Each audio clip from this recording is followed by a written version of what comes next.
There's no better time than now.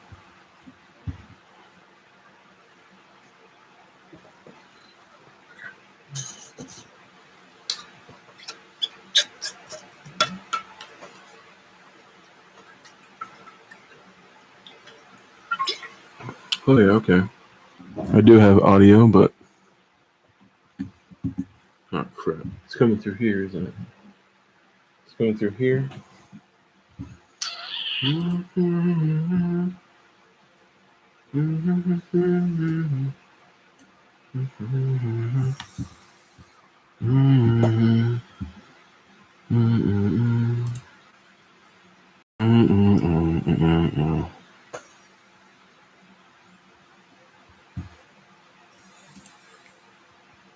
Yo, Dennis, what's up, dude? Yeah, it's been a few years, right? Trying to change my dang audio, man.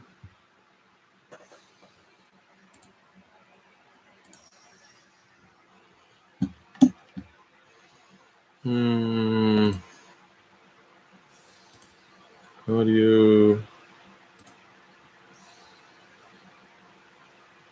Blue microphones. Is that what it's called on here?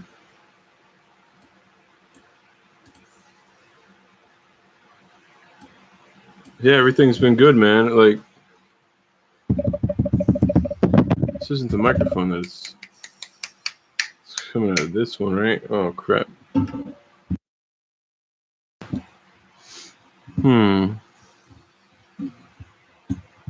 There's no better time than here.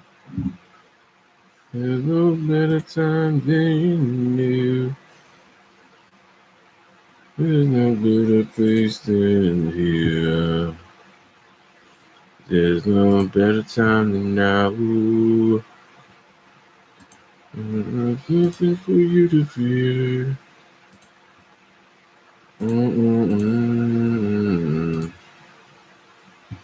Sorry, I guess it's so long I needed to find myself. Yeah, that's the way I felt too. Can you hear me? I know it sounds not. It's not. Is it coming through here? Is it coming from this microphone here? Can you hear me better when I talk into the mic? Does it sound okay? You can hear me? Does it sound like I'm kind of distant, or did it sound like I was getting closer to the mic when I got this thing over here? There's no better place than here. Okay, but the it's coming from it's going into the microphone, right? I'm speaking into the microphone. Sorry. Sounds pretty good. Where I have it then. I was gaining some momentum before, and I lost that momentum. I think I'm going to start doing like some drawing streams because I don't know, man. I got to get productive though.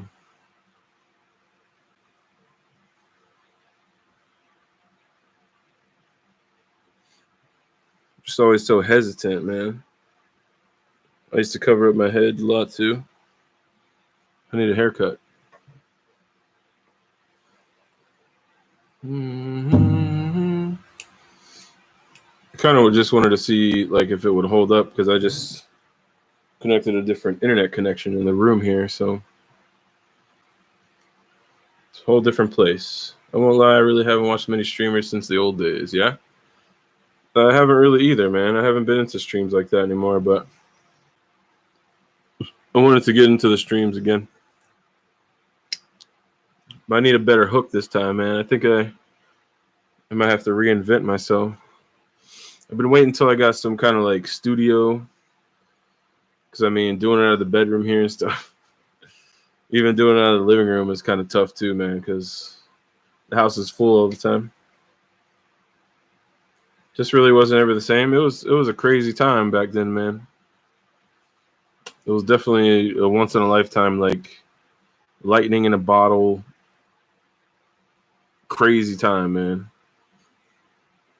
So I wish I could have kept that up, man.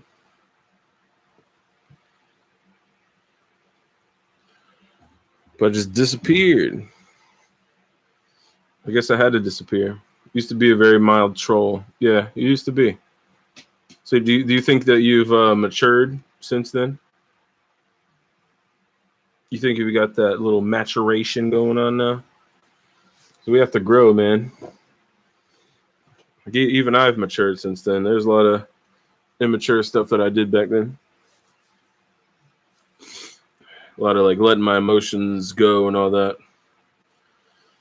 But you get old and all that stuff kind of disappears. It dissipates. I got to get my gaming PC up in here, over back in the room, so I can start doing this again, man.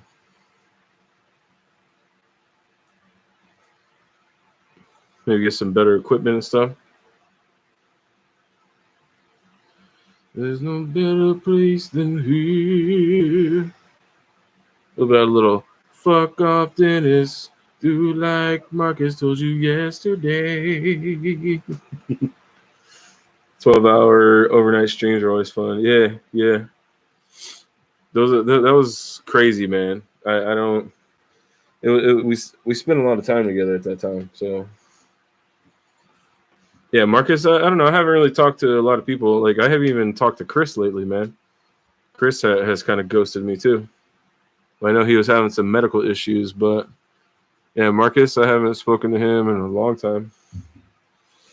Everything just kind of changed after that. You know, I kept in touch with a bunch of people at first, and then it just kind of fell off from there, man. Yeah, this lighting is really blown out, but it's just on a freaking Chromebook, so.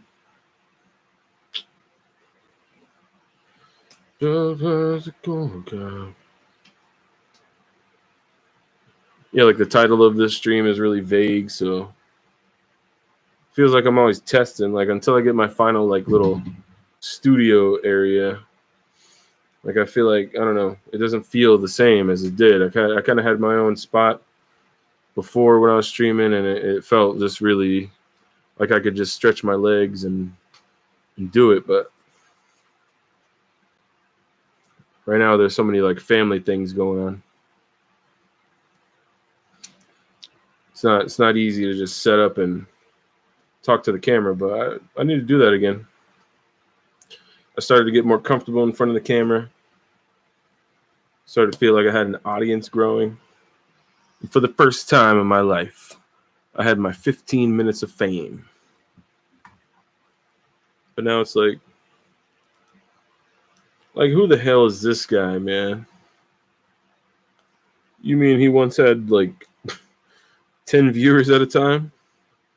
Been through quite a bit since then, but you helped me get through a very thick shell, and I appreciate it. Oh man, that means a lot, man. So technically, I was part of your childhood, even though I had this wacky stream on the internet. It's a gaming live stream. It meant a lot to me too, man. It was just a sick, like, part of my life that I'll never forget. So I mean,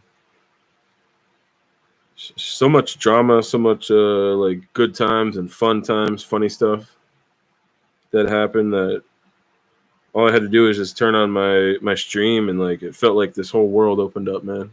It was sick. Sick.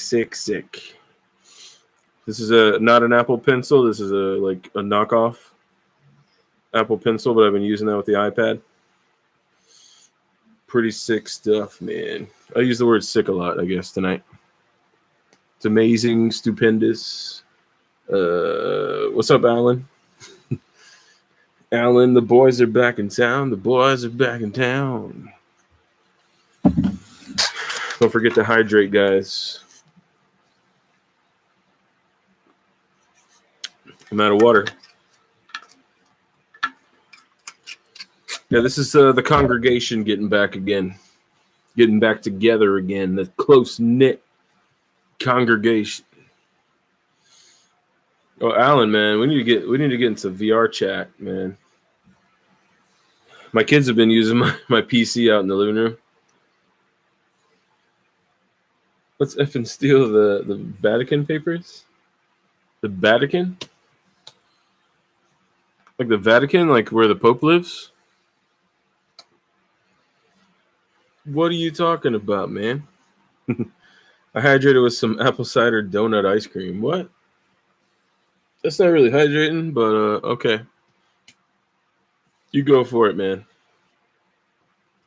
So during my hiatus, I've been fighting with kids and trying to get them to eat vegetables and stuff like that. So it's a constant struggle to get them to eat their vegetables and to eat right. So I just gave up. Legends say that Jesus Christ was an alien, but going into VR chat sounds so much better. Did you ever get a VR headset or no? So I got the well, you've seen it on another stream, the Oculus.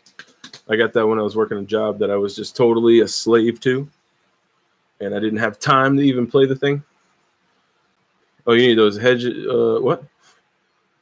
Oh, hidden veggie nuggies. I bought a PS5 with that saved money. I'm thinking about doing that too. I want to do the PSVR, but I really want the Meta Quest. Like that thing looks like it's a game changer. I also been looking into the Apple one, which is $3,500. So I don't think I'll get that like anytime soon, but it just seems really amazing. Like that, like mixed reality stuff. Now I want to get the PS5, but I mean, not yet. Not yet, man. My daughter's been playing Fortnite, so like she has like my old PS4. Actually, it's not my old PS4. It's my cousin's old PS4. My old PS4 is right here. So we have like 3 PS4s floating around the house right now. Like 2 PS3s and a partridge in a pear tree. Sony is blowing the game market out of the water. I feel you, bro. I bought a PS5 last year and I still have 2 more months to pay. Oh, 2 more months to pay. So you're making payments on that thing? Does it still sound like a turbo gen? What my PS4? No, not this one. The other one I had given to her. And it still sounded like a turbo jet when she was using it, but yeah, this PS4 doesn't yet. But who knows? And maybe in the future it will. Because these things get dusty and you get lazy and you don't want to clean them out. So yeah, it was loud. It was pretty loud, man. But that God of War was pretty sick, so I had to get through it. I had to get through that God of War. It consumed me. I think I played. Those were 12-hour streams. Those were maybe more than 12-hour streams.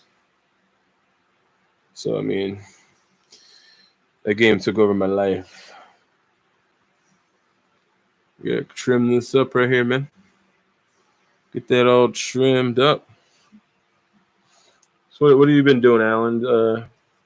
I stream like here and there. I pop in. Like you never know when I'm gonna drop in. So it's like you might see a notification. Somebody might be busy. Longest I ever watched was 18 to 20 hours straight. Is that how long I did a stream for? It was like 20 hours straight. Was that the Chrono Trigger?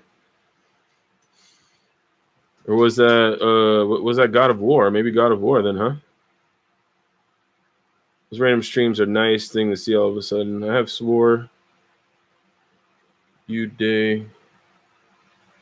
Oh, a 24-hour stream? No, never done a 24-hour stream. I think the closest I ever got was like 19 hours, probably. That was Chrono Trigger, I think. God of War, maybe, because like I lost time. I lost myself in time. I think I had just lost my job, and I was like really just trying to grind and get in there. And I thought YouTube was going to be a career, but I never figured it out. I never figured out how to monetize that shit. I'm just too like inconsistent, you know. If I would have streamed like consistently on a schedule, and if I would have uploaded and shit, Yeah, it was more chill back in the day. Having kids and facing life is a tough thing. We got this, mate. We believe in you. Yeah, well, it's like I had an actual like fan base back in the day, a fan base. It was small. It was a tight knit community, but it was like that was the first time where I actually felt like I was like the leader of something, or like bringing together a community and shit. And it was weird. It was really weird, man. Yeah, I'm glad you're still here. Yeah, there's a couple people that I know that would be ride or die, but like it wasn't really about the money. It was just like me loving what I did and like trying to figure out how to make that a career. And I guess I couldn't figure it out. I had the donations and stuff, which I really appreciated and shit. But like, I guess I just didn't. It was me. I didn't do enough to keep that shit going. But I would love to figure it out. We'll never wither. We're a goddamn team in here. Yes, we are. The Dragon Legion. Kick is starting to get big now. Is that another streaming service? Kick? I don't even. I want to say that I saw that kicking around. Dad joke.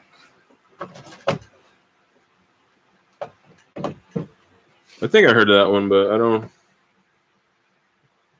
I think because YouTube is always like where I streamed. Like even though I did like a dual stream between Twitch and YouTube, I always felt like my YouTube viewers are always the better ones.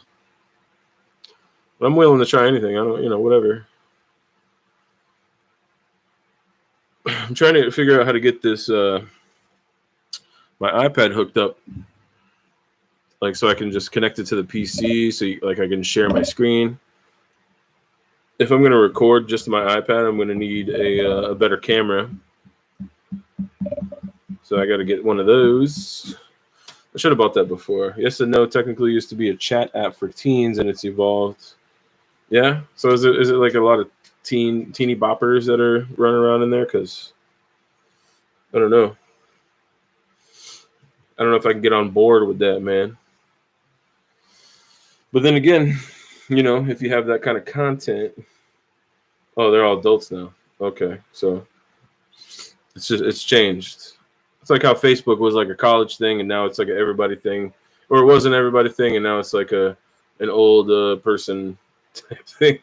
It went from college to like everybody to old people, like mid-20s, early 30s. Okay. Maybe I can get down with that kind of demographic, that kind of age range. I can be hip, I can be cool. I can be like a hip hop, hippie, the hip hoppy. You don't stop, but rockin' to the bang bang, boogie the jump the boogie to the rhythm to the boogie the beat. You know what I'm saying? Something like that right there. That type of shit. Can't wait for the grandpa era of Discord. Yeah, all these aging Discord people.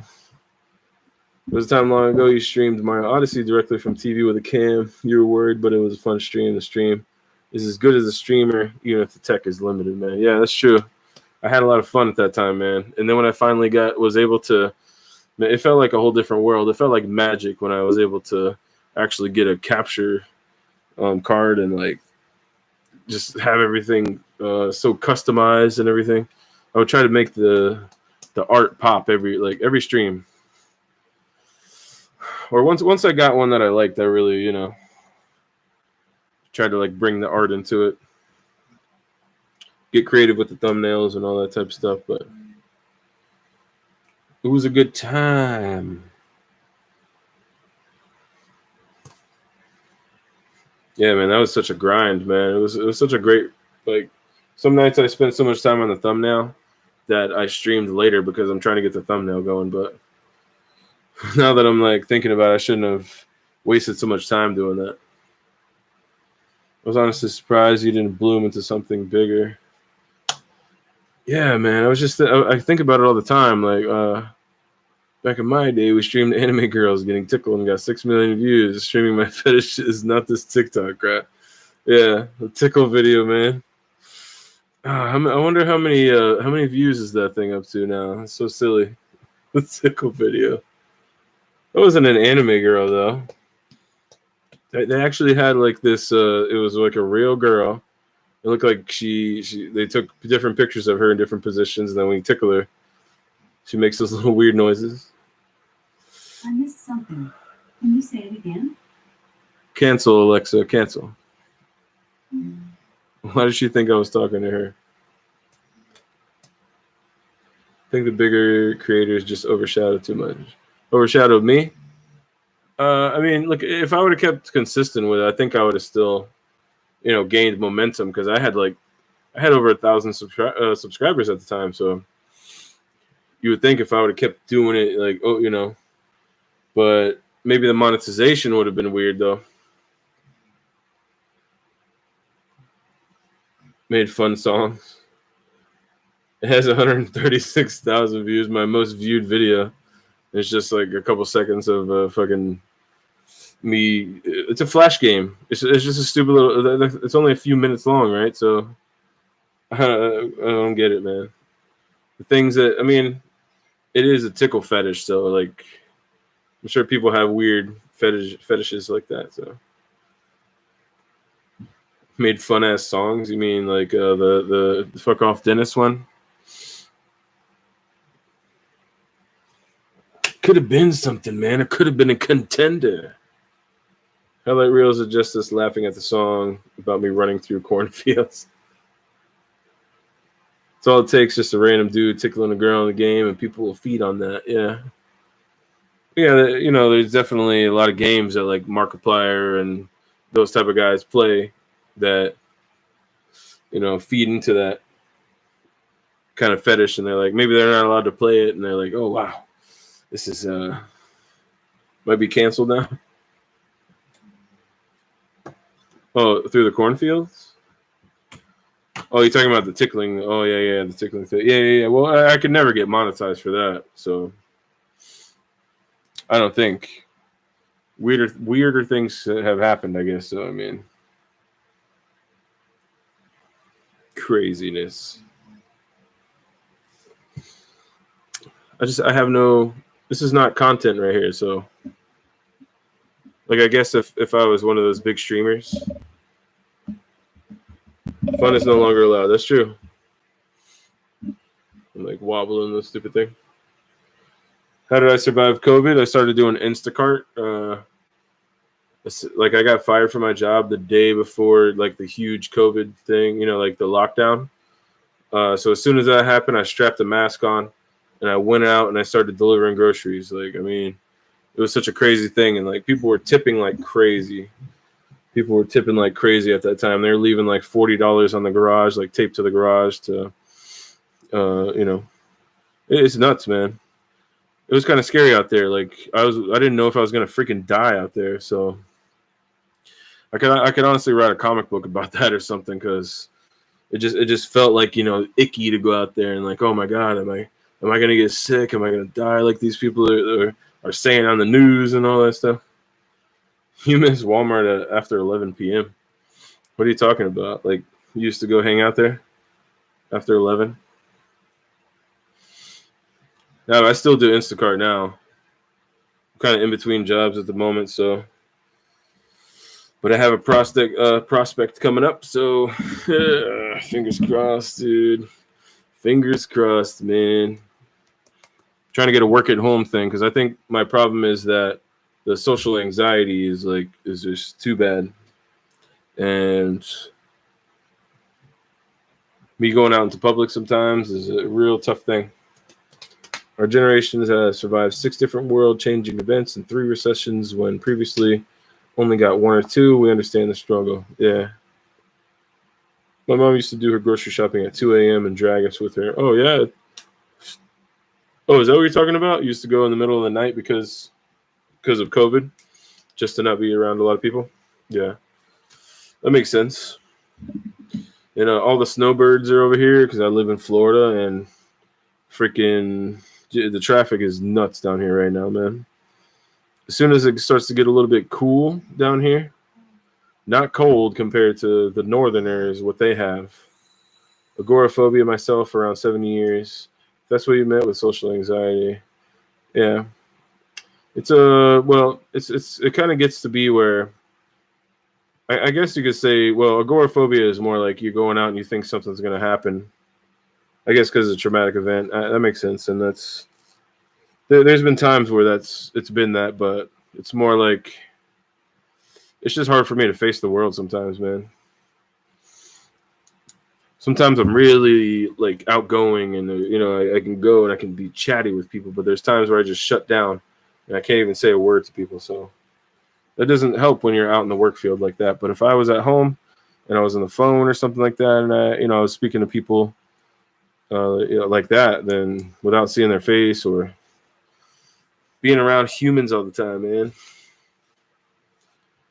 Yeah, we're Glass Joe. The world is Mike Tyson. It'll just bite your ear off. It'll take all the credit and run, man. It'll take that championship belt.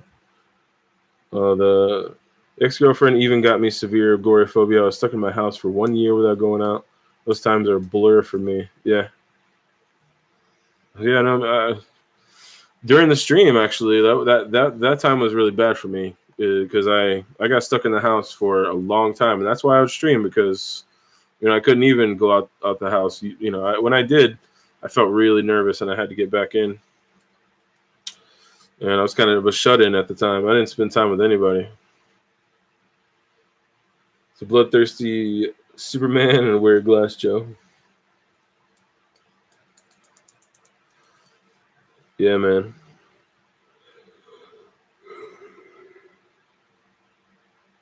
I think if I get a drawing setup going on here.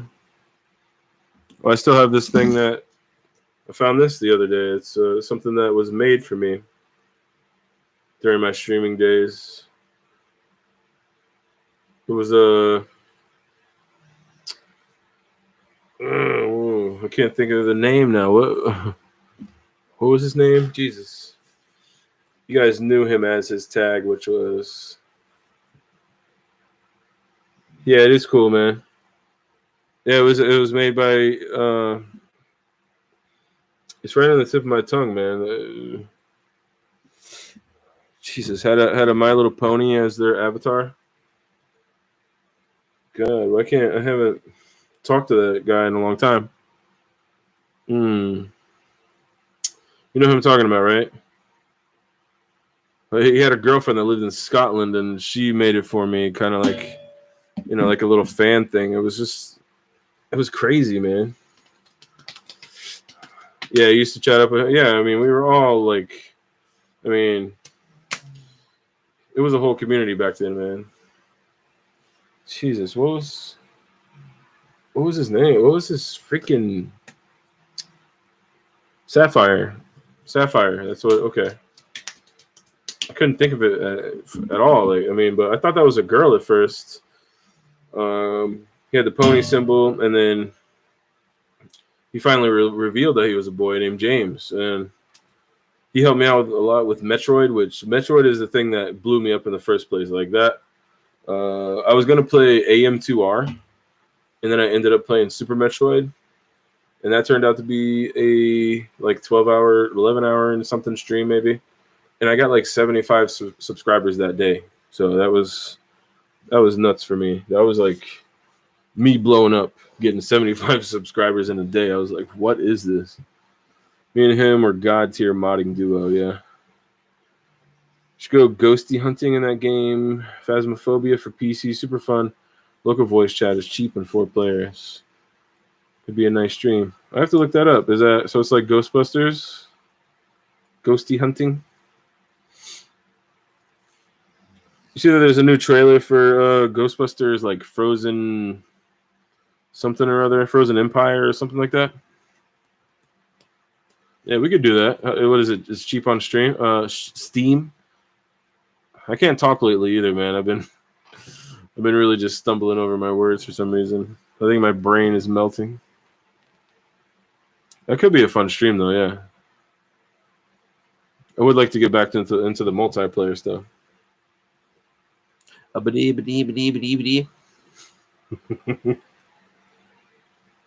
don't know how to talk. English is my first language, but it's like one of those TV shows. They use a bunch of things to communicate. Ghosts like radio box and a special light We need to discover what kind of ghost it is before it kills us all. Like Ghost Hunters, like some Jackbox games will take you back. So it's like one of those ghost reality shows where they're trying to find like the readings and stuff like that. So how do you stop the ghost? Is there some kind of like seance that you have to do, or like some machine you have to use, or like what's the? How do you defeat these ghosts, man? Super fun. I never heard of it. I'll have to look that up. Yeah, I'll definitely check that out, though. I haven't been gaming at all lately, man. It just feels like...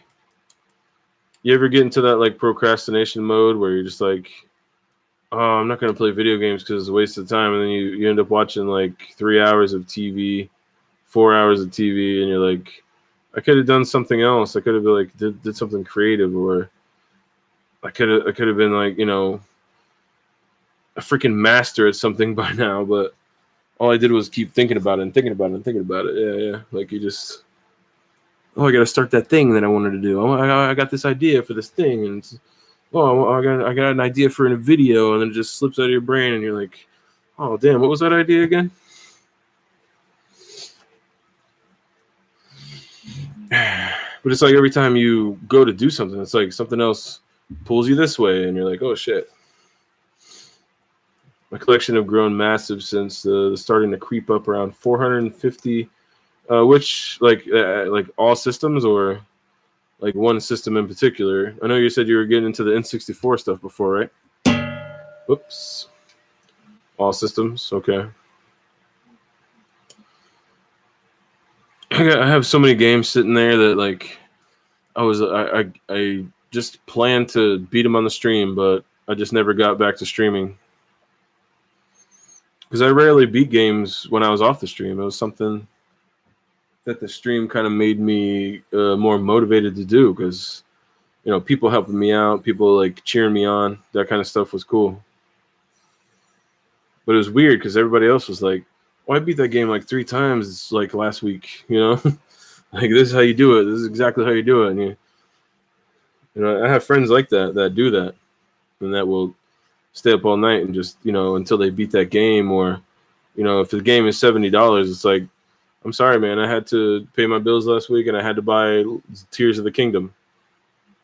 I just watched the video of a guy that said that, you know, he's like going over all his bills, and he's like, oh, I got my electric bill, I have the mortgage, I got such, and then I had, oh man, I had to buy Tears of the Kingdom, I had to $70, I had to buy Diablo 3, no, Baldur's Gate 3, what the hell is the new one? Whatever one. So he's factoring that shit into his expenses. Oh, you beat The Last of Us like 15 times? When I loaded that up into my PS3, when it came out, my buddy, he brought it over. It killed my PS3. Like, my PS3 was probably ready to go already, but I think that game being like the graphically intensive game that it is, it just totally destroyed my already dying machine. I can practically play the whole game in your... Okay, you can play the whole game in your head, like you have it down like that. I started LOU player for 20 minutes and never touched it again. LOU, Last of Us. Okay, dude, my PS3 almost caught on fire when I played it. Yeah, Last of Us. Yeah, like it killed my PS3, and I was like, I never played it again after that. It wasn't like I was like sore over it or you know, butthurt or anything. It was just like, I just never got back to it. So we were going to start it that night, and I was going to see how far I got with that, and I probably would have kept going. I probably would have borrowed it from him and, you know, got further with it, but I hacked my PS3, this PS3 right here, actually. Here's my PS3. Got the USB drive in here so I can load up like freaking Super Nintendo games and all that kind of stuff, so that might be cool to show off as like a hacked PS3, and, you know, I can link the videos and stuff where I did that. It's really cool hacking old systems. I want to do the Wii U. 9 hours straight, I played it, and my system got like 150 degrees. So how did you know? Like, is there a temperature gauge inside of the system that tells you that, or you kind of felt that it was 150 degrees? But I hacked the PSP before, like years ago, and I loaded up a ton of games. You know, all the games that I had in my collection, Super Nintendo games and NES and all that stuff. I beat The Legend of Zelda for the first time on my PSP. I literally shut off for 30 minutes. When I was 16, I got a Game Boy in my hand. I was playing around with some cousins. I moved my hand so fast, the side of the game blasted on the wall, and I was obliterated by the wall. Jesus Christ! So so it was a Game Boy. What Game Boy? Oh, the whole. Yeah, so what game was that though? Yeah, I read that right. So it was the game that got obliterated, right? That's so hot it shut off. Yeah, I'd imagine so. You just killed the thing. I never had a Game Boy. I think we got the Game Boy Advance SP like way later. That was like the first. I think I might have had a Game Boy Advance, but I didn't really get into it too much. And then I got the SP. I played something on there. It might have been. I don't even remember, honestly. We had a couple things on there. I think that was mostly for the kids, though. Only the cartridge was Bomb Jack. Terrible game. It's also only game at the time. Yeah. I mean, it's not a horrible game if if you can just play that for a few minutes. But if that's like your only game, then yeah, I can see why that would suck, though. Dude, the GBA player is the only way to play your Game Boy games. Well, I mean, I got them on my PS3 now, so like. But I mean, playing on the PSP for a while, like I beat Link's Awakening that way. That's not a GBA game. That's a Game Boy Color game, but still. It was Link's Awakening DX, the deluxe version. So they added a new color dungeon for that one. Whole new dungeon. But I played a little bit of the black and white one, but kind of, the black and white stuff, I guess, like during the time back in the day. Maybe if I was nostalgic for it, it would have been good. But like, Link's Awakening is one of the best like Zelda games. Like as soon as I played it, actually I started to, I saw some videos on the Angry Video Game Nerd, and that's when I first got introduced to all the little weird stuff like Yoshi's in the game, Kirby's in the game. Somebody gets catfished. It's actually the mayor from SimCity. There's like this goat that keeps sending him pictures of Princess Peach and saying that that's her in the picture, but it's really not. Ooh, Twilight Princess. I have mixed feelings about Twilight Princess, man. I started to stream that game. A lot of people from your generation really love Twilight Princess, though, but I'm not a huge fan of it. I mean, I would say that, like, Ocarina of Time, for sure. That's up there. Twilight Princess, man, I don't know. I really tried to like it, though. And I really don't like Skyward Sword.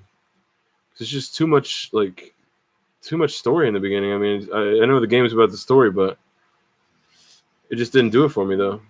I have 3 favorite games in first place that I cannot put over the other. It's definitely a darker set Zelda.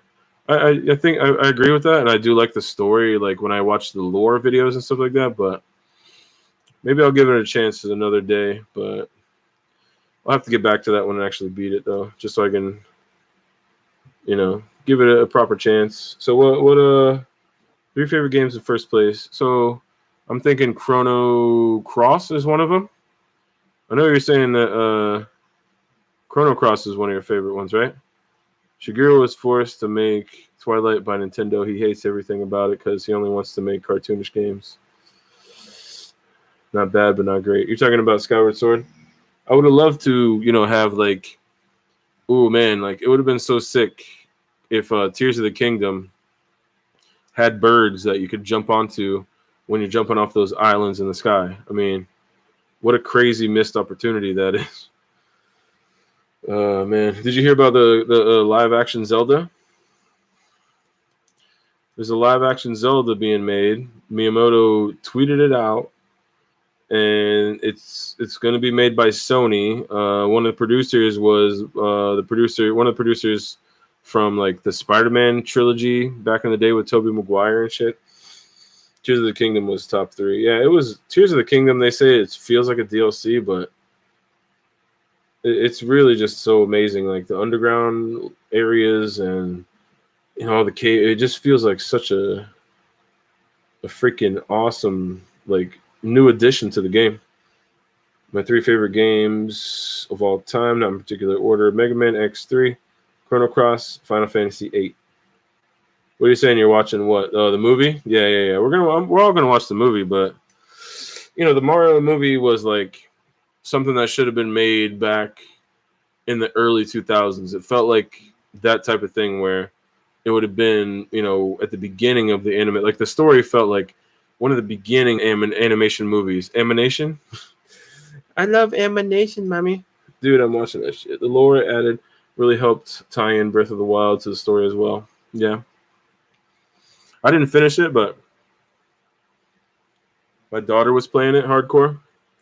And my nephew was playing it really. Yeah, he was getting into it, like really like digging deep into some of the stuff. And my girlfriend's son, he was like attaching everything together. What did he do that was really cool? Like, I think I like put the eyeball on one of the arrows, and like the eyeball. I think it was like what is it? One of the. Where'd the eye come from? Was that the lizard eye? Damn it. Either way, you get the eyeball and you put it on the arrow. You attach it to the arrow, and it like tracks your shot, and it gives you a headshot every time. That's crazy. Here's a quicker news from yesterday. Shigeru announced a live-action movie of Zelda made by a studio from Sony. Yeah. I thought I said that, though. Yeah. But also, they're saying that Tom Holland could be Link, though, which, because, he was in Spider-Man, and he was the star of Uncharted, so they said they have him on speed dial, which is funny. I'm like, I don't know, man. I couldn't really see him as Link though. And a speaking part for Link, somebody, he only does grunts and screams and all that kind of stuff. Think about that, those Sony making Nintendo related things. Yeah. Because they were supposed to collaborate on a console, which turned out to be this. Was that the Super? No, the PlayStation was supposed to be Nintendo. It was supposed to be the Nintendo PlayStation. It was supposed to be a collaboration between the two. The good thing about Link is that you can recast him every time. Yeah, because he's always a different hero of time, right? Yeah, I still didn't watch that Nathan Drake that Uncharted movie, so I probably should watch that one of these days. But I was an Uncharted fan, but I don't think I was that much of an Uncharted fan to where I was like, really looking forward to the movie or anything. So it's one of those things, man. Like, Uncharted was good. Yeah, I don't have any opinion. Yeah, you didn't know there was an Uncharted movie, man, with Tom Holland and Mark Wahlberg, dude. I know of it, but I didn't watch it. Yeah, and that's why like they say Tom Holland is on a freaking speed dial because he's done the last. He's Spider-Man, and he freaking is Nathan Drake, a young Nathan Drake. So they're saying that Link could be Tom Holland, but I don't know. I think they could make that work. I mean, they did kind of like in the beginning. I was like, what's his name? Chris. What the flip is his name? Been out for like a year. Yeah, it has. I can't think of anything right now. Like my mind is a blank right now. But what was I even saying? Chris, whatever his name is, damn it, that played Mario. What's his freaking name, dude? It was a movie Uncharted. Jesus, yeah. The flip is his name, man. He's one of the Chris's, right? Chris Evans? No. Dude. The dude that was in Parks and Rec and freaking Guardians of the Galaxy. Jamie, can you look that up? What's his flipping name, dude?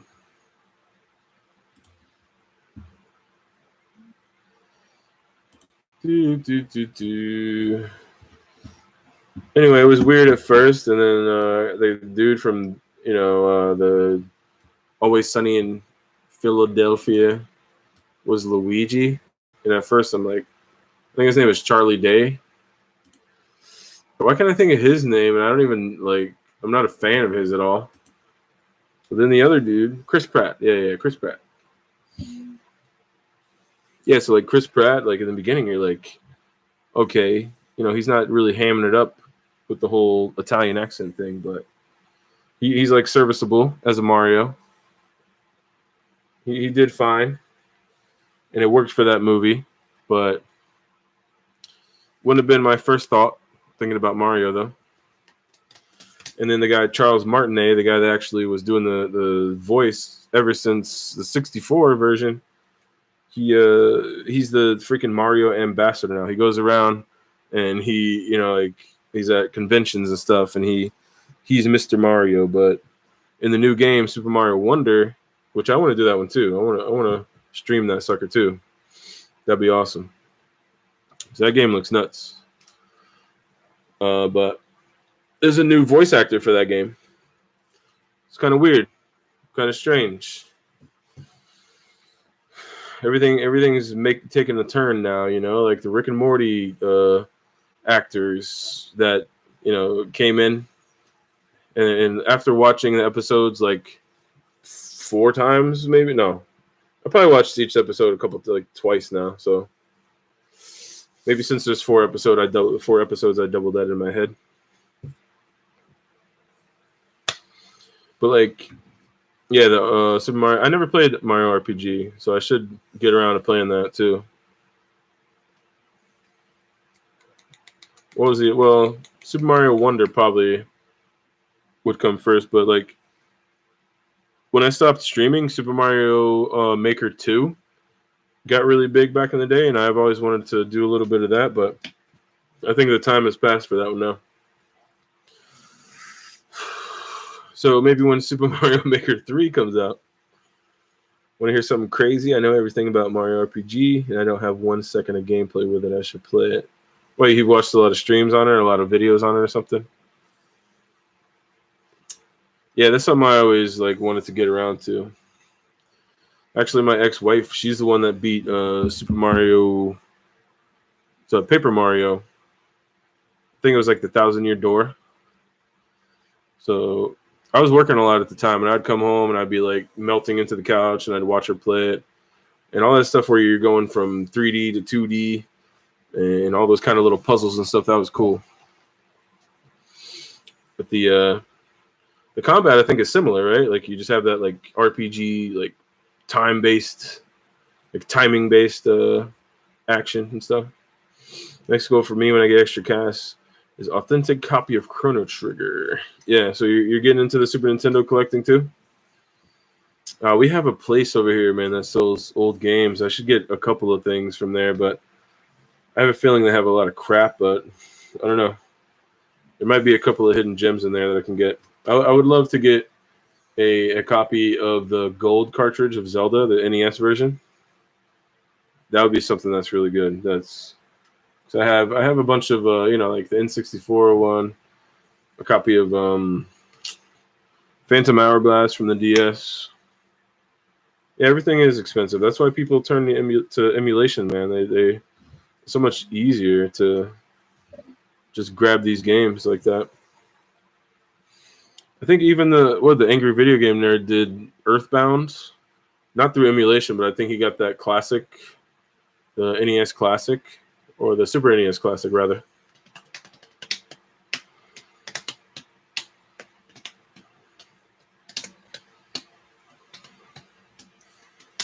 So people are jumping in to the stream and like just popping out. They're not hearing something that they like, huh? People like controversy. Like how Hollywood is nowadays, right? Like everybody, did you guys see the South Park Pandaverse episode? Bot prepared to drop 200, yet somewhere between 600 and 800 if I want. If you want Chrono Trigger?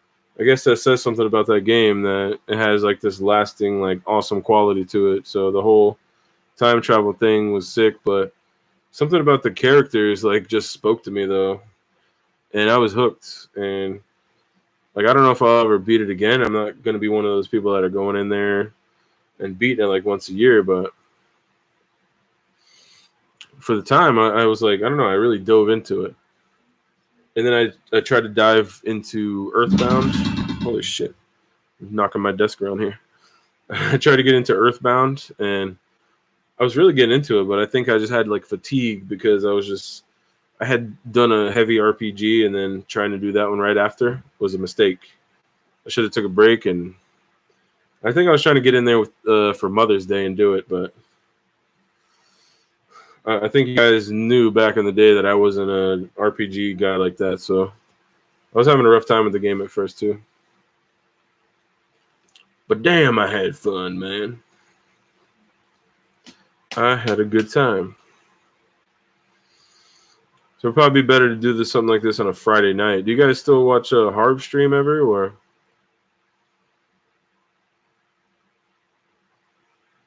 Honestly, I've gotten to the point, if there are mainline Pokemon coming out, I'm buying 2 copies, keep sealed one day to play. Oh, really? Want to hear a controversy? Underground sources say the new president of Nintendo don't like Shigeru because he has an archaic view of video games and is forcing him to make different approaches of Mario. Yeah, that's weird. You okay? Yeah, all these companies are changing. Like Disney is just gone right now. Doesn't look like Shigeru is working any way to reinvent the IP of Nintendo. I feel like that Super Mario Brothers Wonder was a total like a reinvention of it. They gave it like a fresh new feeling to it, but I don't know. I don't know if they can keep it up though. That's the thing. Not at all. I found it hard to keep up with everyone.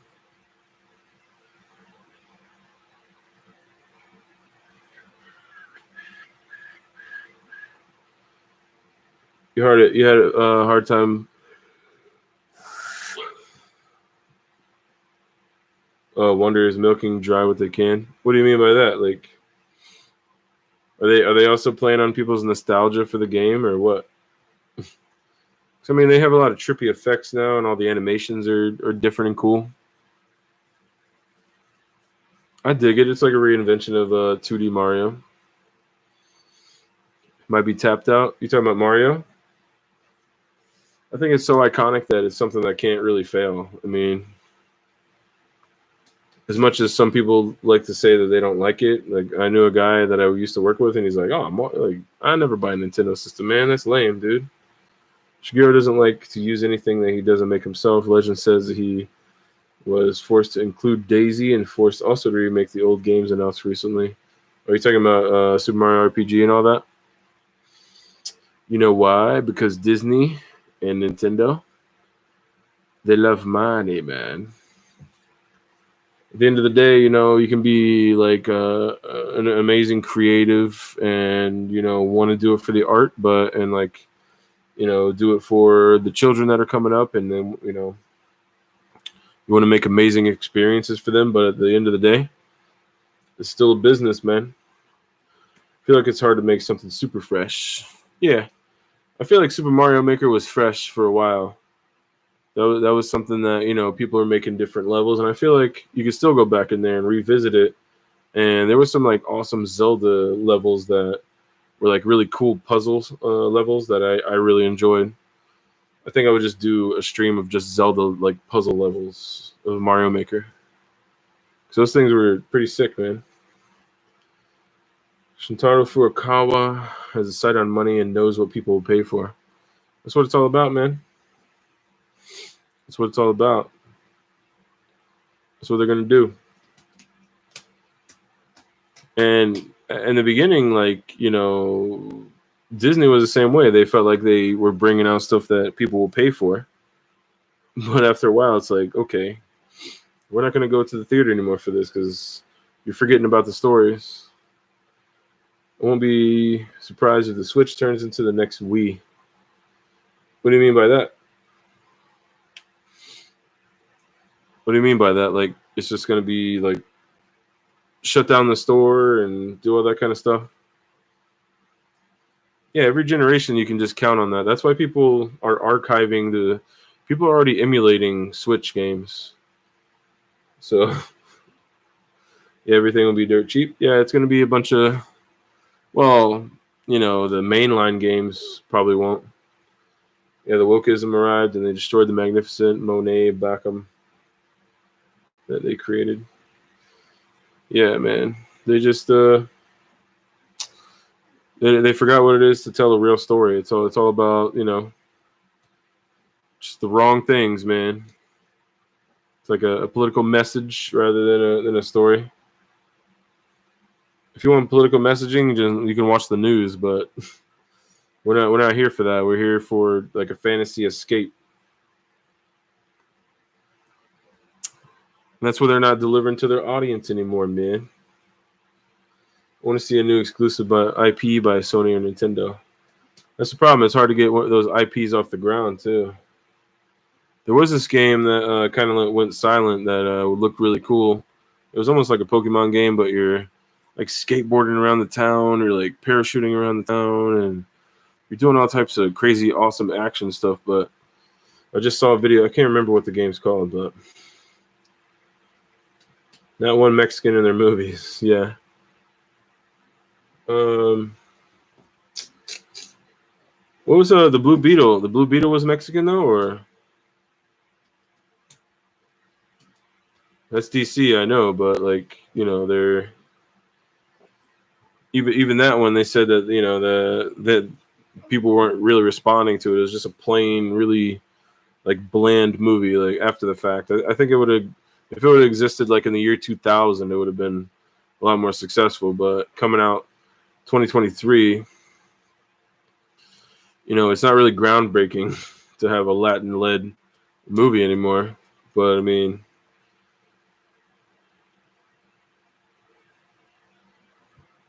Jamie is no longer Mexican in the movie. What do you mean he's no longer Mexican? He lost his Mexican card? What are you talking about? He's no longer. I said I didn't watch the movie, so he's no longer Mexican in the movie. I feel like Nintendo could use more mature audience single-player campaign. Yeah, no, that's true. I've always wanted like a not violent or anything, but like a Grand Theft Auto style, like open worlds. You can run around a town with a bunch of like Nintendo style characters, which you can customize, kind of like a Boruto. What is that? Shinobi Strikers, where you can just make your own characters. Just run around the town. Maybe you can go hang out like in GTA, like go to a restaurant. You guys can go shopping for clothes together, like GTA Online. And you're in this town. You could just do like a job in the town, and then when you want to go on quests and stuff, you go outside of the town and just you can drive like how Mario Kart driving is. You can just use that for like a GTA style. So everybody has their little vehicles, but you can use those vehicles to like run into enemies and do all types of crazy stuff. So you'd have like this huge Nintendo MMO. That would be kind of sick. But to have something like that where you have a vehicle, you can start a farm, all that kind of stuff, but then make it like the Nintendo way where your farm, you throw a seed somewhere like how you can do in Mario Odyssey and it grows after a little while. You can figure out how to throw some water on it. You can still ride Yoshi around, but Yoshi, runs around like a horse, so he runs fast as hell. You're going across huge expanses of map like Shadow of the Colossus or something. America Chavez from Doctor Strange in comics is 100% Mexican with classic and Mexican family. In the movie, she's a future. It's like it's freaking the heart icon. It's in my way now, like the little emoji thing. A future where she has two ultra white mothers is from USA. Yeah. But does she have mothers, like two mothers in the comics, or is it was that something that they kind of forced into the movie too? Which I mean, like Captain Marvel, where the Marvel was actually a male character, and that was her mentor. Because in the original comics, I watched a video from Comics Explained. It's a YouTube channel that explains comics. So Carol Danvers, I guess is her name, Captain Marvel.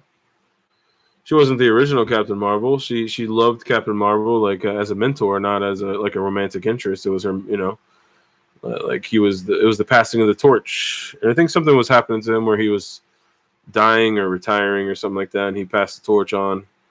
And she wished that she had the powers. And I guess there was this machine to where if you made a wish, then it would grant your wish for you and give you, whatever you wanted out of the universe. And she wanted to be like Marvel, right? So,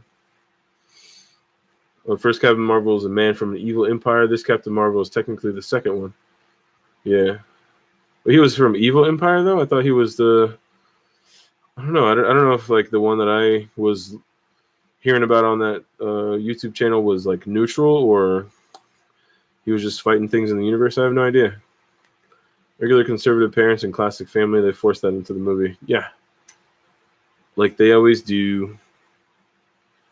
There's nothing wrong with that if it's like original characters though, but if you're gonna bend your characters to, something where you're virtue signaling and all that, then that doesn't work.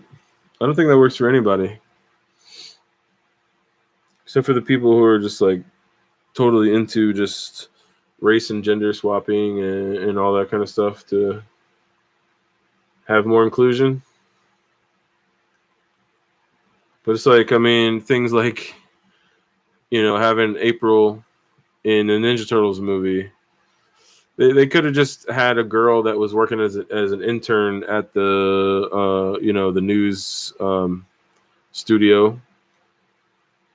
And she could have had a different name, and she really looked up to April or something like that. And she wanted to be like April, and April could have been a character, but then they could have cast her aside. And this new girl is trying to be a reporter or something like that. But now they just make April black and different and nerdy. Why? For what? You don't give a shit as long as it's a quality movie. That's the thing. I mean, they focused on that last. So they're too busy thinking about the characters doing this and doing that and pleasing everyone that they forget that the characters, actually should have a real story. So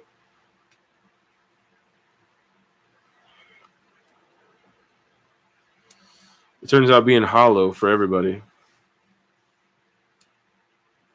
So, I mean, like, The Little Mermaid, they could have come up with a story to where it was like, okay, Ariel is an old queen. And, she still exists in that story. And then, the new, young black girl mermaid, she could have been this awesome new character that came from a different part of the ocean. And she came over there and, like, she didn't believe in the old ways of the mermaids and all that kind of stuff. And, she was going against all that stuff. And she was trying to find her way. But then, you have Ariel, which is like a mentor to her. And, the young mermaid could be like struggling with, finding her way. And Ariel's like, oh, I was a teenager once.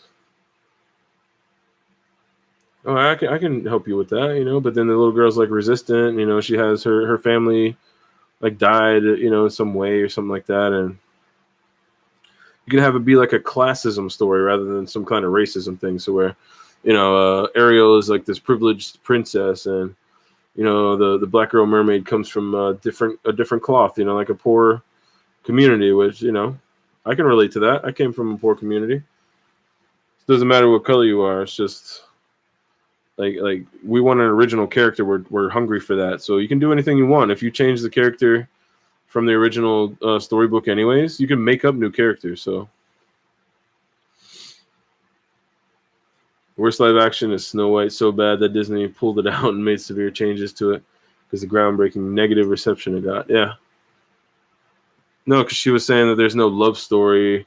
They're not actually using real dwarves and all that kind of stuff. I mean, it's been talked about so much online now. It's like it's an old thing now. But yeah, when you're gross like she is, then Rachel Zegler, weird, and calling like the prince a stalker, like it's a fairy tale. Like, well, everybody knows it's not real life, and you're not going to be like swept off your feet and taken care of by a guy for the rest of your life if you don't want to. I mean, you could do whatever you want, but I think certain people like that kind of story to where that love still exists. I mean, people were still made and put on this earth and reproduced as a human being because two people fell in love. And I know that's not always the case, because there are some like disgusting folks out there, or people that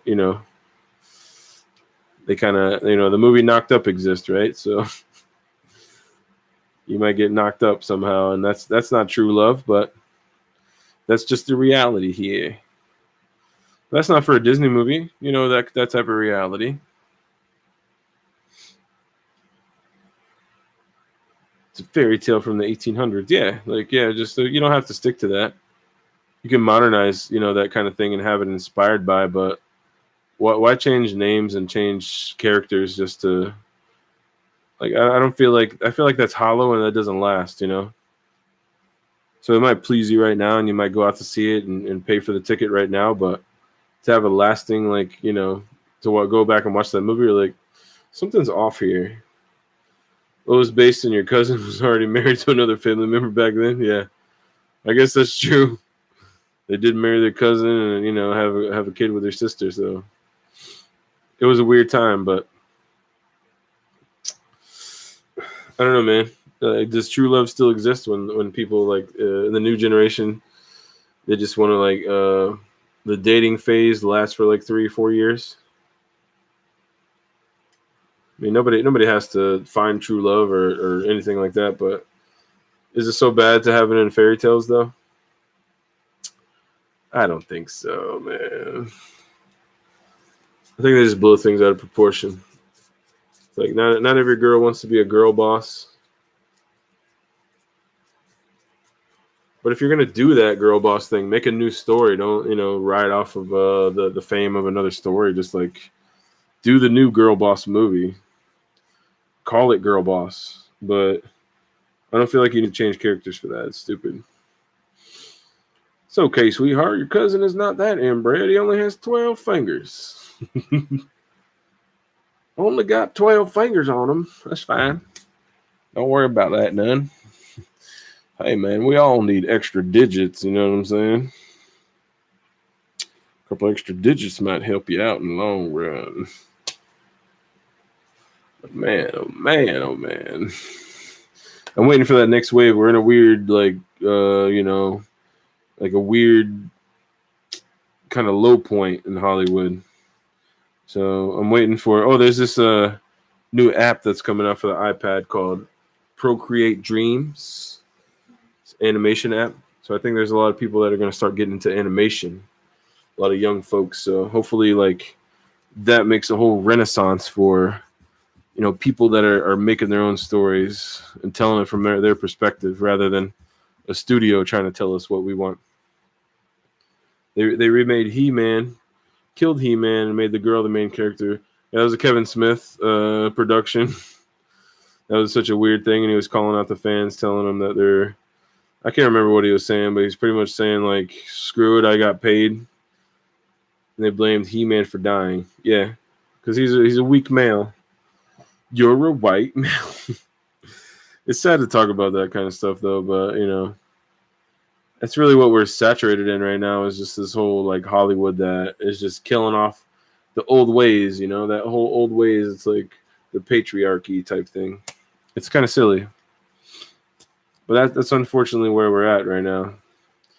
And, yeah, I mean, there has to be a happy medium between, like, misogyny that was in, like, the 60s and 70s, and especially, like, in the 50s. Even like in the 1950s in the TV shows, they were talking about punching their wife to the moon and stuff like that. Like, and that was like commonplace for like a man to come home and be like, "Where's my dinner? I'm gonna punch you in your face if you don't give me my dinner." You know what I mean? He didn't say it directly like that, but to the moon, Alice. What does that mean? He's gonna punch her so hard that she's gonna reach the moon. They told He-Man they lost the war because he died protecting his kingdom. What? Yeah. Well, that's the thing. That's like a literal, like, taking the man out of there and putting a woman, like, I mean, she's like this burly woman.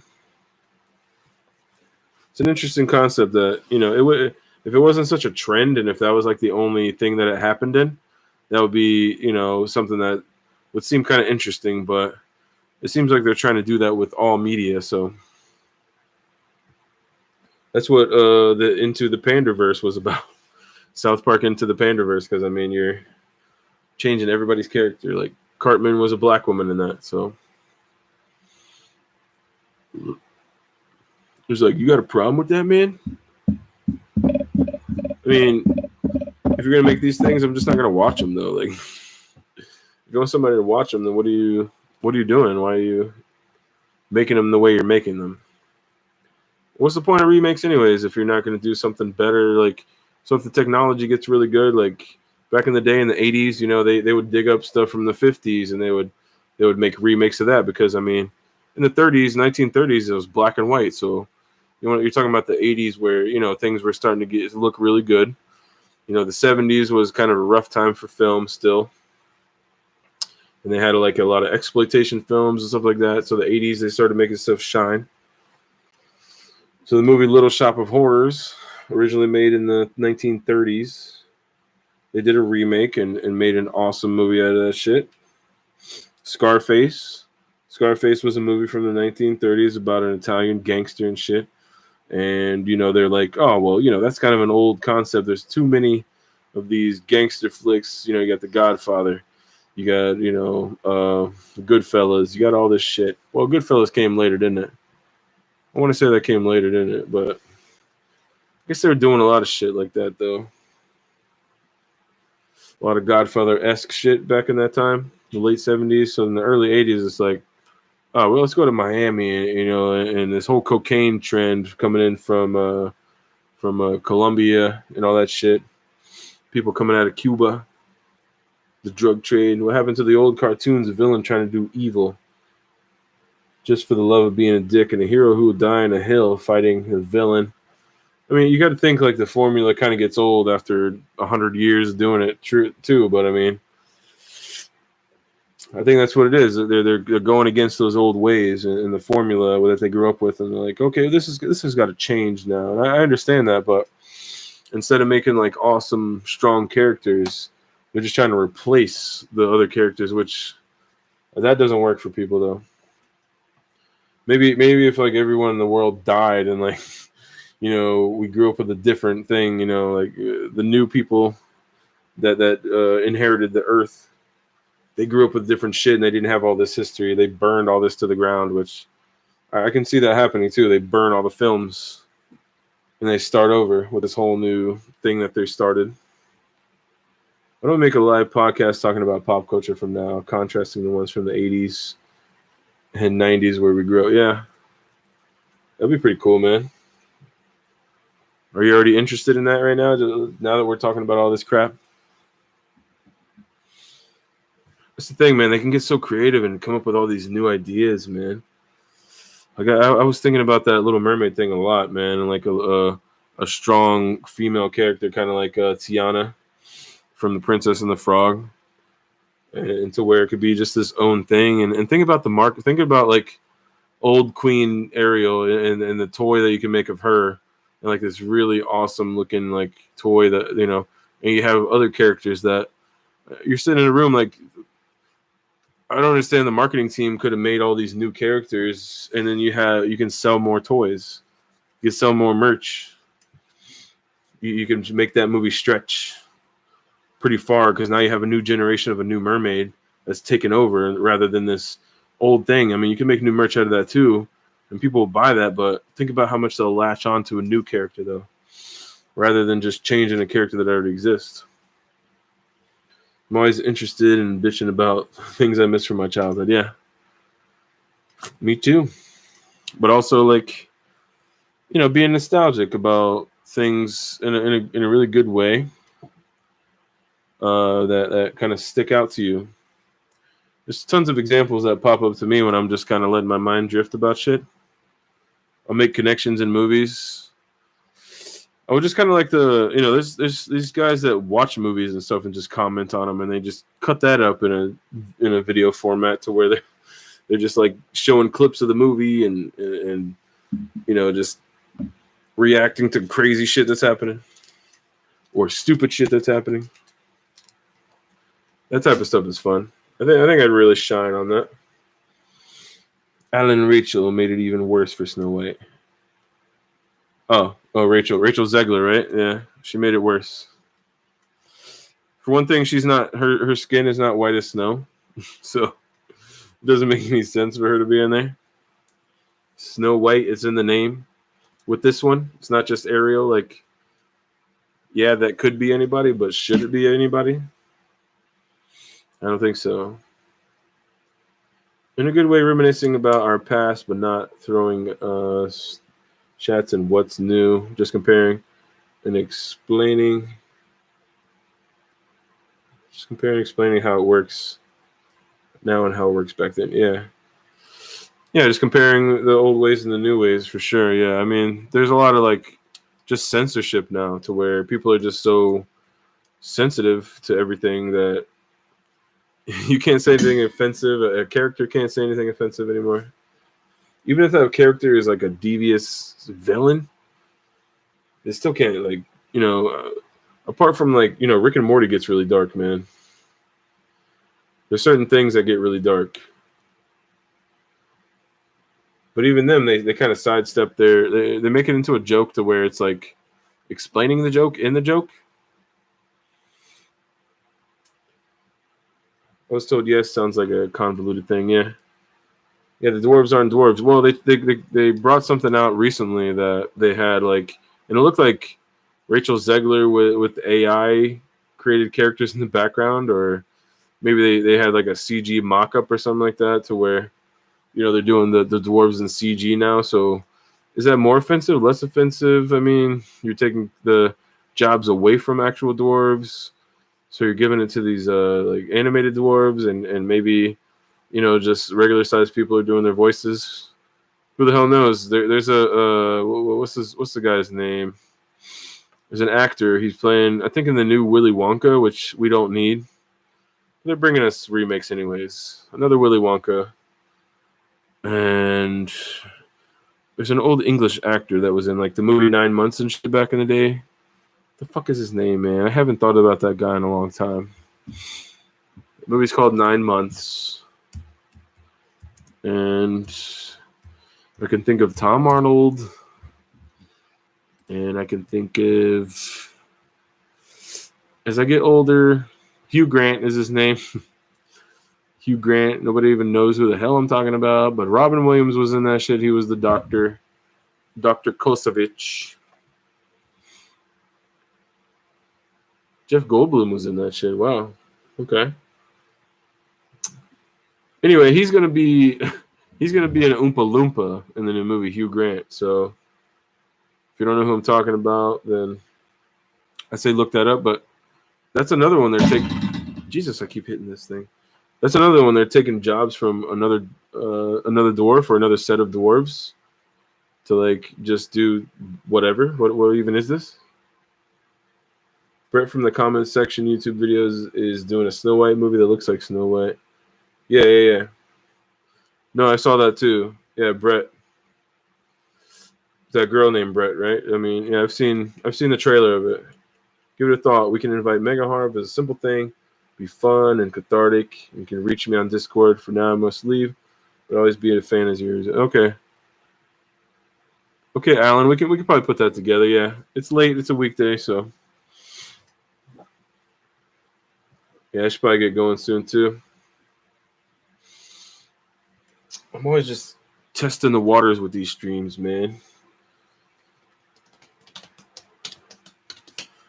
Yeah, but maybe talking about gaming, talking about pop culture, talking about like all the new stuff that's coming out and all that kind of stuff would be cool. Would you guys be interested in something like that? Like we could just go in there and chat. Maybe have a couple of people in there talk about nerd stuff. I'd assume that you guys are probably playing video games in the background anyway, so I think that'd be something cool. Yeah, I was messing with those gaming collections still before, and then I kind of stopped. I mean, there's stuff that got in the way. Common subject will be nerd stuff. Have a good night, mates. Lots of fun.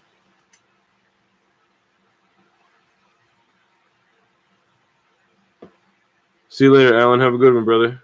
You're on Spider-Man 2. Awesome game. Yeah, I've heard that it's an awesome game. I want to get into it, but I haven't got the PS5.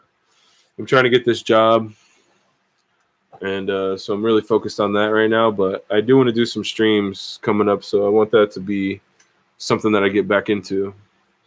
I really missed that. I felt like it was really just becoming something. It had like a fire to it, man. It lit a fire inside of me. That was cool shit, dude. But I don't know whether to do it on Steam or on YouTube anymore. Or he was talking about Kick. I don't even know what the hell that is. I guess I'm an old man. You're looking forward to Spider-Man 2? Or what are you looking forward to?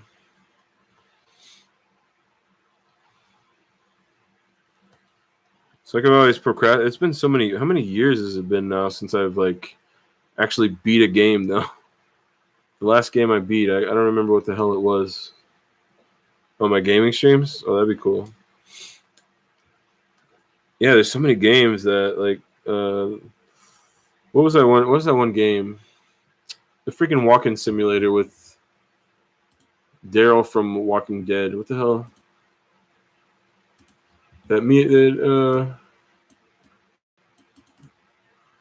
Kojima game. He took the whole week off from Spider-Man 2? That's hardcore, dude.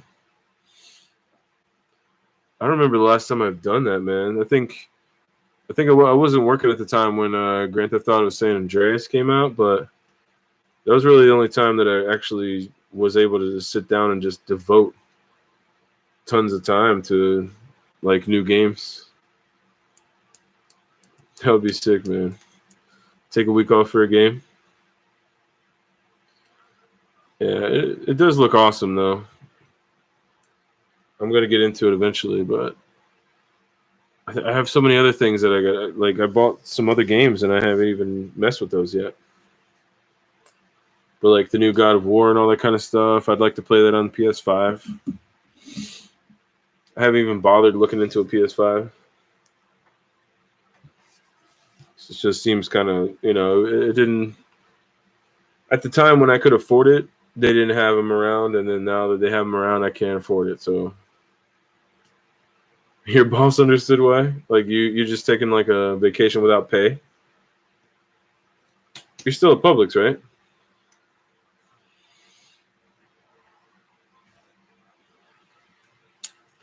That's a funny thing because I have the time now, but I don't have the money, and then I had the money and I didn't have the time. So like, it never lines up. I still haven't bought Tears of the Kingdom, which I want to get. Forgot the name of that Kojima game. Yeah, I was trying to remember. Norman Reedus is the guy. Kojima, Norman Reedus. What's it called? Still Publix. He's a big Spider-Man fan too.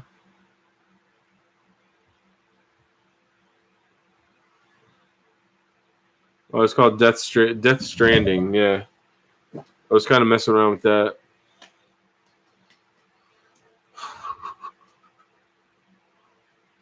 I was talking to the other guys about like I was hacking the PS3 and stuff when I lost my job, and there was a couple days where I was doing like Instacart and stuff like that.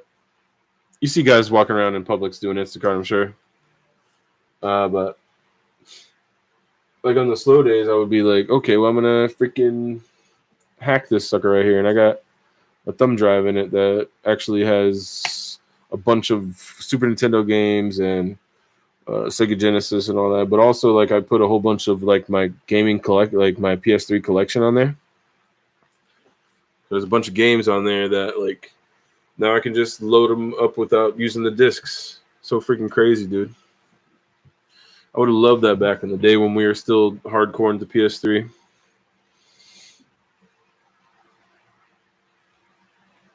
But yeah, I would go back and do some of those games. I was kind of into Demon Souls a little bit too. I know that's a hardcore, like crazy game that some people just can't get into, but I was into it a little bit. I think I have more fun hacking these things than I do playing the games like on my own. But I would do it on a stream again though.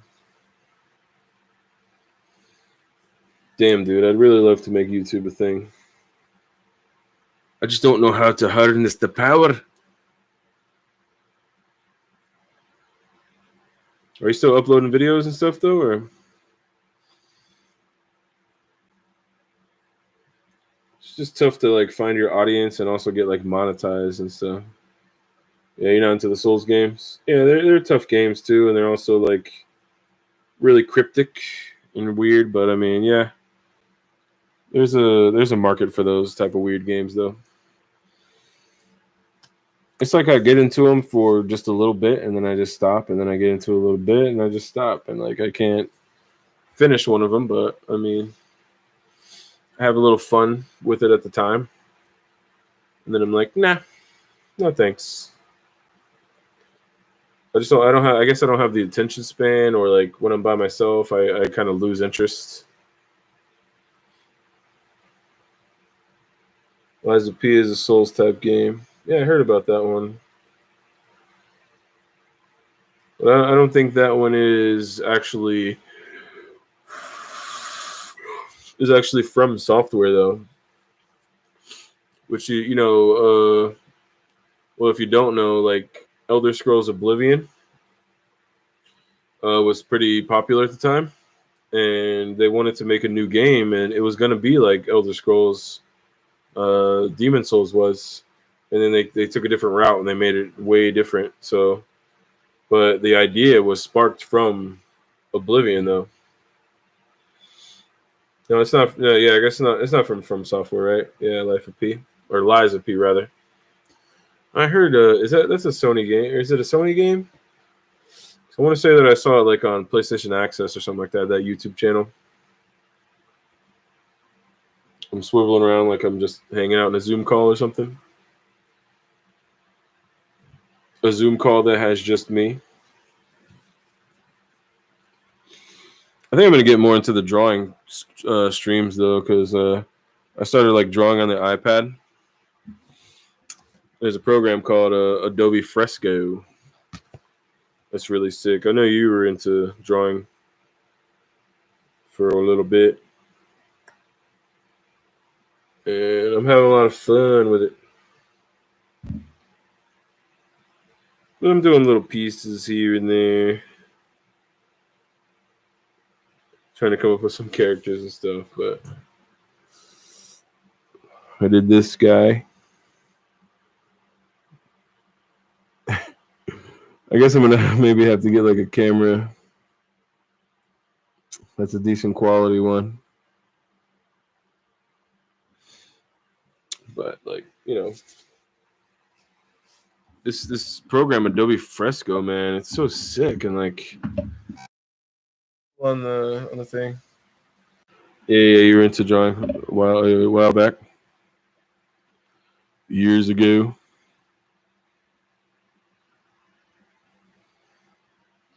Yeah, it's still fun to me. Like it's one of those things that's like real therapeutic. It's really the only time where like my anxiety kind of goes away. But like, you know, like characters like this here and stuff, you know.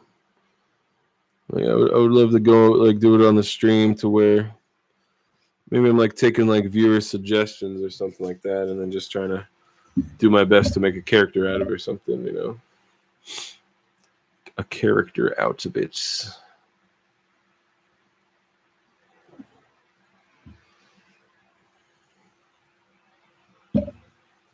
each grade I had one class where I did nothing but draw. That's relatable. I did that too. I drew like in every class probably. Honestly, I mean, it's just to me it was a lot more entertaining. It's probably not the best thing to do. Should be paying attention to your teacher. I've been doing stuff like, weird things like this, man. It's hard to see with that reflection there. But yeah. That was a pretty good freehand one. I like that one a lot. It's interesting. It has an interesting flow to it. But yeah, I think I'm going to have to get like a MacBook. Yeah, pay attention. Who does that, man? Nobody pays attention anymore.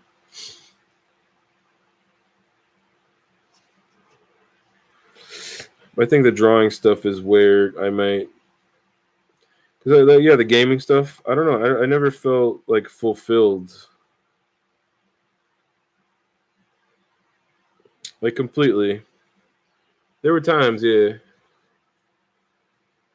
Oh, this one here, I did like some sketches. I did a little tracing of myself though, but still, there was some exercises where I'm trying to like squash and stretch, like my head rate. The one that's stage left. Do like a little zombification, like a green zombification of myself there. I've been watching this freaking channel, man. Like this guy, he's an illustrator, and I really want to, get more into the drawing and like doodles and all that kind of stuff. And I'm working on a business card for my cousin and stuff, so it's coming along. But the iPad is so sick, man. I'd highly like if you ever get into drawing again, and if you want to, really get serious about, or not even if you want to get serious, if you want to just like have a place to have a really awesome like unlimited sketchbook, then I say the iPad is the place to go for that, man. And the pencil I think was like $25. It's Apple Pencil is like $99, but this one right here, it's like $25 on Amazon. Pretty sick stuff. Works really well, but like the nib, the little piece, that you kind of screw in there, that little tip. We do like a makeup video, like that little tip. It just keeps like for some reason unscrewing, and like when it gets unscrewed, it doesn't make contact as well. So like you're drawing, and like all of a sudden you see disconnections and dots and weird shit. So it's good stuff though, man, when it works properly. But yeah, I think it'd be sick to just like sit there and just kind of stream of consciousness, just kind of draw something, or maybe make like a really cool finished piece. Maybe I should lean more into that shit, man. Because the video game stuff makes you feel empty inside after. You don't usually stream, like you've never streamed, right? You've never done it, or like would you ever think of doing it?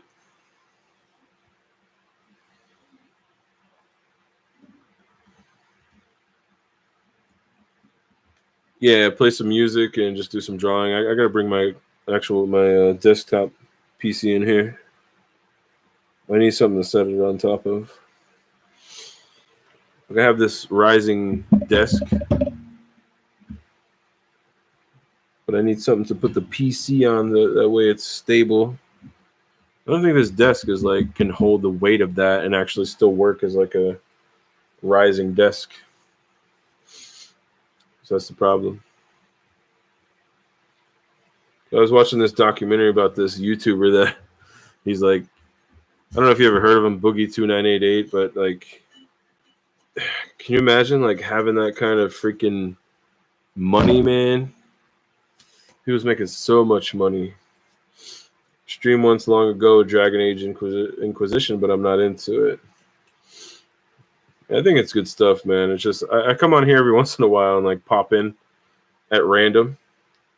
and have a good time. And then all of a sudden I'm like, oh man, I should stream. And then, we end up like chilling in the kitchen at the house over here and like cooking for a while and eating, watching a movie. And then, the night will get late and it's like, oh man, I'm too tired now. I can't even get set up for this shit. For some reason, I got it into me tonight to like set up a light that was in the closet and grab my microphone that was in the living room collecting dust on it. And yeah, Boogie had a rough time though, man. He started spending his money on ladies of the evening, if you will, escorts and things like that. And like he was going through a divorce, man. I've been there. I've been through a divorce, and can you imagine like having tons of money at that time going through a divorce too? Like that's something that would make you like spiral. And if you had the money, you're gonna, if you're lonely, spend money to spend time with people. So that was his way of like feeling loved and stuff. And like he's with an underage girl and stuff. Well, not underage. No. 29 years younger than him. She's 19, but like he's 49 or something, 47, whatever he is. He's pretty old now. Hey, what's up, Sebastian? You just stopped in to say hello? Yeah, man. It's past 12. Yeah. It's pretty late.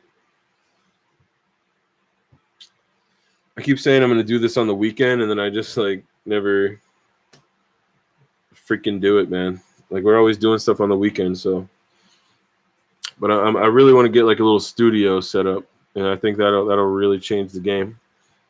So if I have like a dedicated space to doing everything, then it'll just feel so much better to just come in here and just make some noise, do some craziness. Waste of money, but guess the situation warranted at the time. Yeah, it's one of those things where like he just succumbed to all this stuff. Like he was so hurt, from that.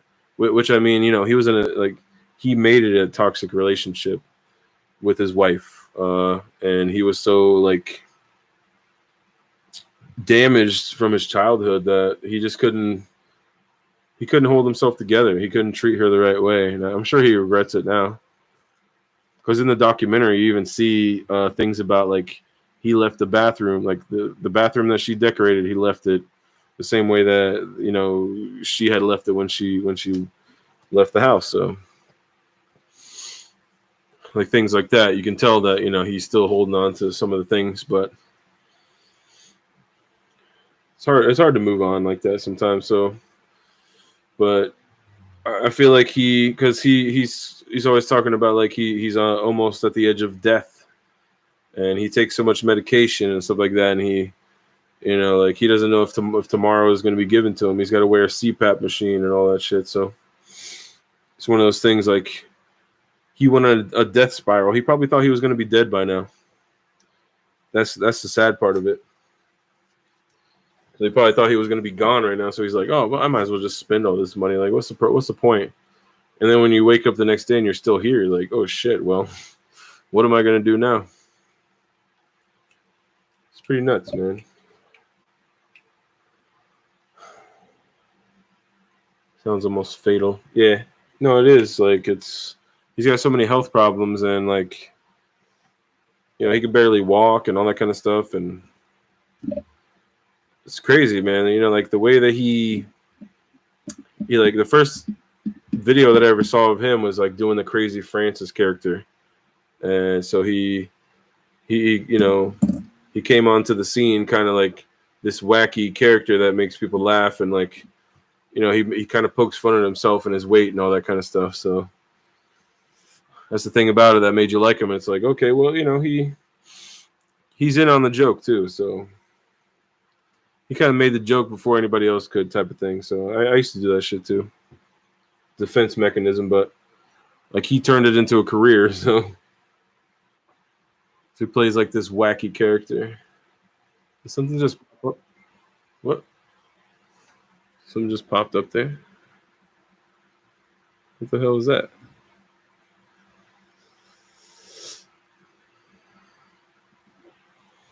I just got a message on Facebook Messenger somehow. I don't see anything though.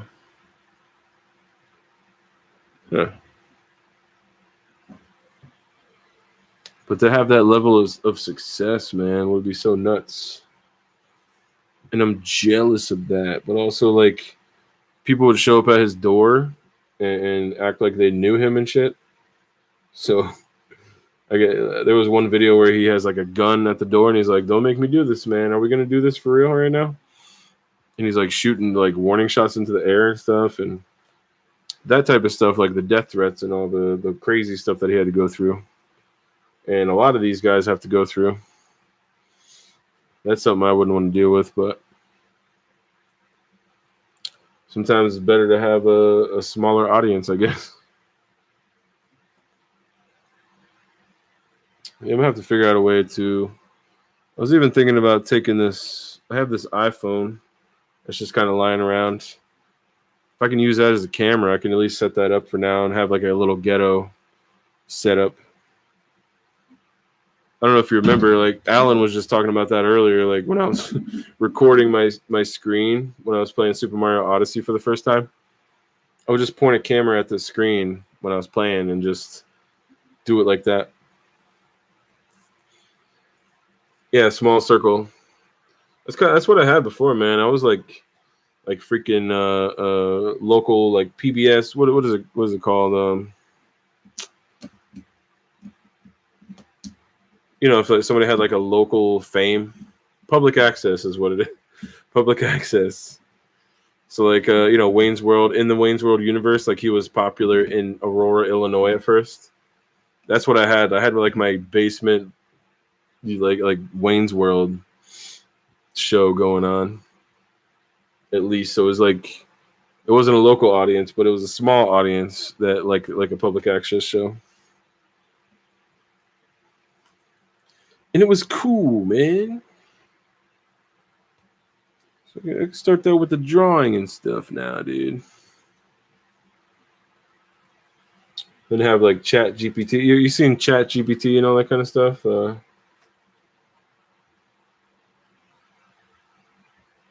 could just have Chat GPT give me some prompts.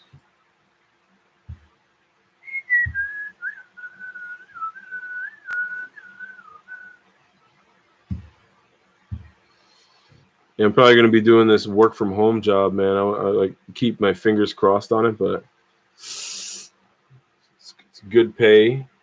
And it's like to work from home and not have to commute, man. It's going to be a godsend, man. You never heard of Chat GPT, dude? Like, say if you want to just go, I think you used to write stories and stuff too, right? I think you used to send me those stories I used to write too.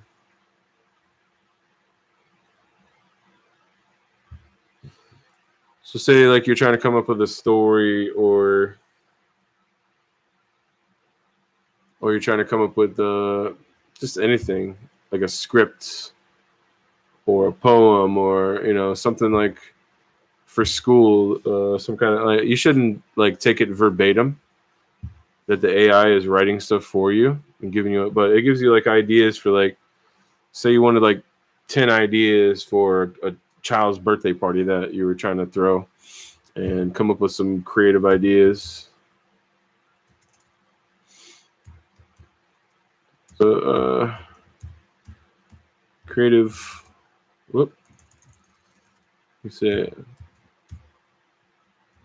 back in the day, I did the Akinator streams where there was like this program called Akinator, and if you go on there, it predicts like not like a rough draft. I mean, some people actually steal it and use it as a final draft, but I mean, yeah, you can use it as inspiration, I would say.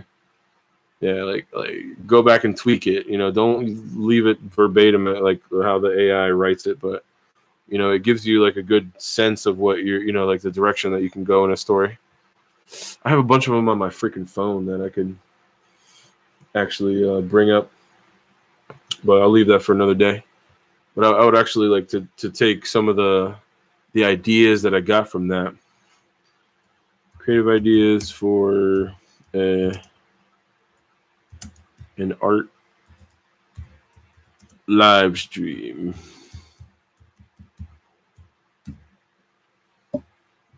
There's also this other dude. that like for 14 years he uploaded a drawing every day. This guy is an illustrator, and I've been following him on YouTube a lot, and the dude's freaking nuts with the art. I mean, I want to be like him. Oh, how about collaborative canvas live stream? Oh, that's like, so you ever seen a collaborative canvas? Well, you don't have a PC, so that's the thing. Like if you had a laptop or something, we could do like a canvas that we could all draw on. So we could have a whole bunch of people on there just drawing different things, and like I could try to bring it together as like a collaborative sketch or a collaborative piece of art. That'd be pretty cool. There's I forget what the site is called, but we could all just go in there and just draw on the same, canvas. That's sick. Take suggestions from the audience of what to add next. It could be anything from abstract patterns to quirky characters. It's like a virtual art jam where everyone contributes to the final masterpiece. Yeah, so that'd be sick. Or you could try a blindfolded art challenge where you attempt to create a piece of art while blindfolded. The audience can give you directions and suggestions on what to draw, and then you unveil the masterpiece at the end. So I'd just be sitting there drawing, like, and you guys wouldn't see it, but then I'd just unveil it at the end. That'd be kind of cool. Another fun idea is time traveling art tour. You could explore different art styles and techniques from different time periods, starting from ancient art to contemporary styles. It's both educational and visually dynamic. Yeah, so that's interesting, man. So if you're up for a tech challenge, try incorporating augmented reality into your live stream, but how? I'd have to have like a MetaQuest or something. Augmented reality. Unless I broke out the 3DS, they have augmented reality and that shit too.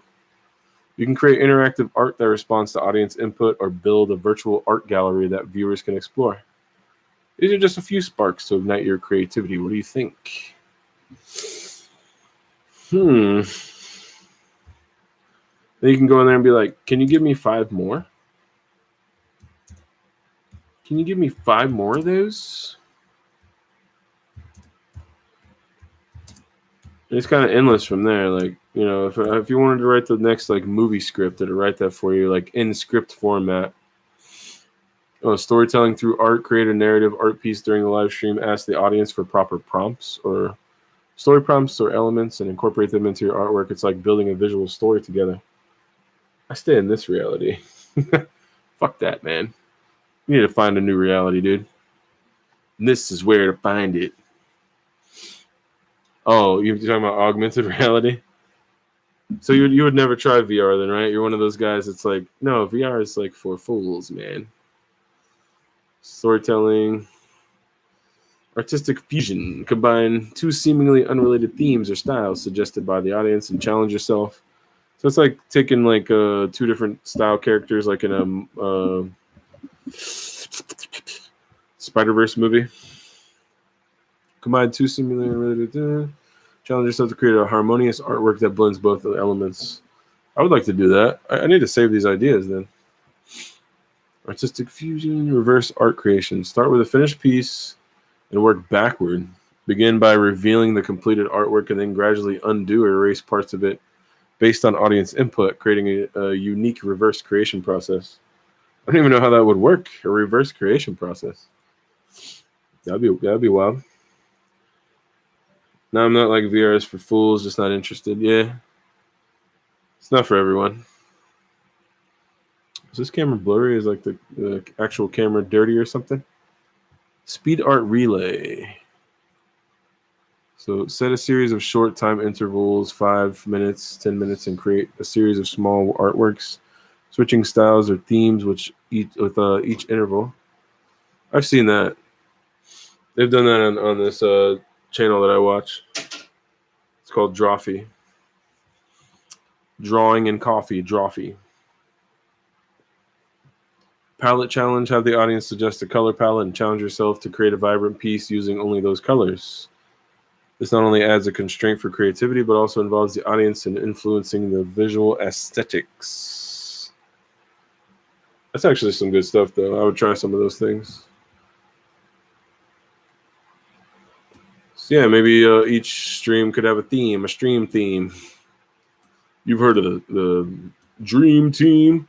Well, this is the stream theme. Space Jam reference. The mean team.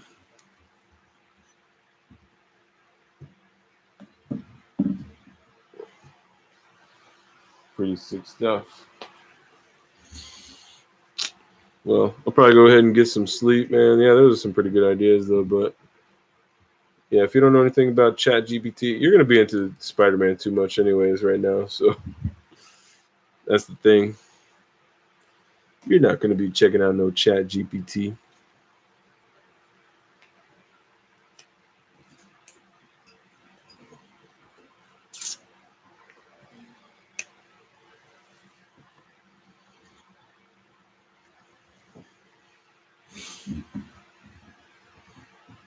Yeah, I have to see. I'll check out your channel to see if there's any of those good gameplay. I haven't seen any gameplay of the Spider-Man, but I'll probably check that out.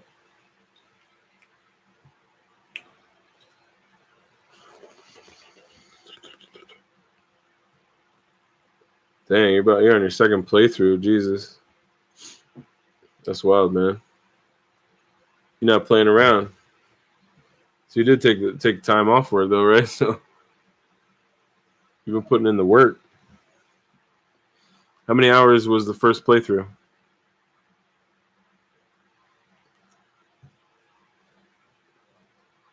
I mean, did you 100% it though? Because that first playthrough, like if you're gonna 100% it, find all the little secrets and stuff. I'd assume that'd take longer because you don't know them. Well, it's the same map, right? Yeah, everything has woke moments in it these days, yeah. Just like The Last of Us 2, right? So you platinumed it then?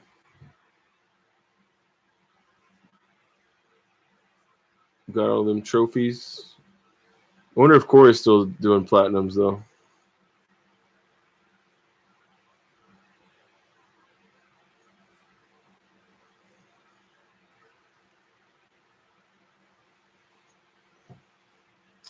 Well, talk to you guys later.